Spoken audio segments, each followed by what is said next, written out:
উত্তৰ পূৰ্বাঞ্চল সংখ্যালঘু ছাত্ৰ সন্থা চমুকৈ নেমচুৰ পঞ্চম বাৰ্ষিক প্ৰতিষ্ঠা দিৱস ওদালগুৰি জিলাৰ অন্তৰ্গত লালপুলত এবাৰ পঞ্চম বাৰ্ষিক প্ৰতিষ্ঠা দিৱস উদযাপন কৰিবলৈ যোজা চলাইছে নেমচুৱে আজি পঞ্চম বাৰ্ষিক প্ৰতিষ্ঠা দিৱসৰ অভ্যৰ্থনা সমিতিৰ কাৰ্যালয় মুকলি কৰে লালপুলত পঞ্চম বাৰ্ষিক প্ৰতিষ্ঠা দিৱসৰ কাৰ্যসূচী আৰম্ভ হ'ব 2023 26 ডিচেম্বৰৰ পৰা নেমচুৰ নেতৃত্বই জানিবলৈ দিয়া যে এই প্ৰতিষ্ঠা দিৱস লালপুলত নেমচুৱে এক ব্যতিক্ৰমীভাৱে উদযাপন কৰিবলৈ ওলাইছে বিভিন্ন জাতি বৰ্ণ নিৰ্বিশেষে সকলোকে লৈ পঞ্চম বাৰ্ষিক প্ৰতিষ্ঠা দিৱস উদযাপন কৰা হ'ব বুলি এইবেলি ওদালগুৰি জিলাৰ অন্তৰ্গত লালপুৰত সংখ্যালঘু ছাত্ৰ সন্থা নেমচুৰ পঞ্চম বাৰ্ষিক প্ৰতিষ্ঠা দিৱসটি অহা 26, 27 আৰু 28 ডিচেম্বৰ তাৰিখে লালপুলৰ হাইস্কুল খেলপথাৰত 3 দিনীয়া বাৰেৰহণীয়া কাৰ্যসূচীৰে অনুষ্ঠিত কৰিবলৈ আৰু উদযাপন কৰিবলৈ ইতিমধ্যে আমি সিদ্ধান্ত লৈ আজি উদযাপন সমিতিৰ সন্মানীয় সভাপতিদেৱে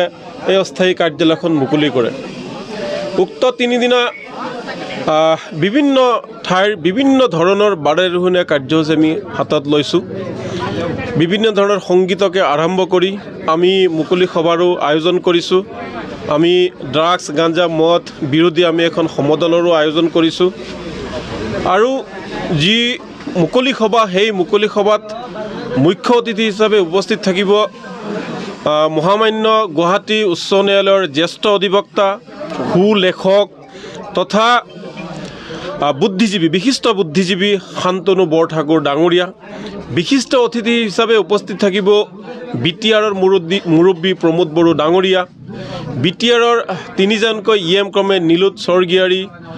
আপোনাৰ গোবিন্দ বসুমতাৰী আৰু সংখ্যালঘু উন্নয়ন তথা ভূমি বিভাগৰ কাৰ্যবাহী সদস্য ৰঞ্জিত বসুমতাৰী মঙলদৈ লোকসভা সমষ্টিৰ সাংসদ দিলীপ শইকীয়া কংগ্ৰেছৰ সাংসদ আব্দুল খালেক ডাঙৰীয়াকে আদি কৰি স্থানীয় মাজবাটৰ বিধায়ক চৰণ বড়ো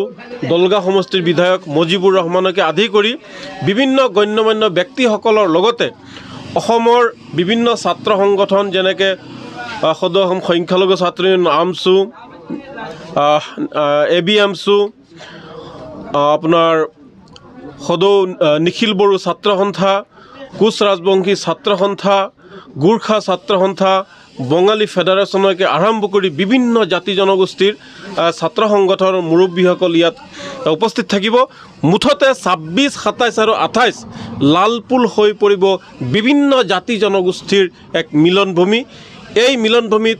সকলো সৰ্বস্তৰৰ ৰাইজৰ সহায় সহযোগিতাৰ উপস্থিতি আমি আন্তৰিকতে কামনা কৰিছোঁ।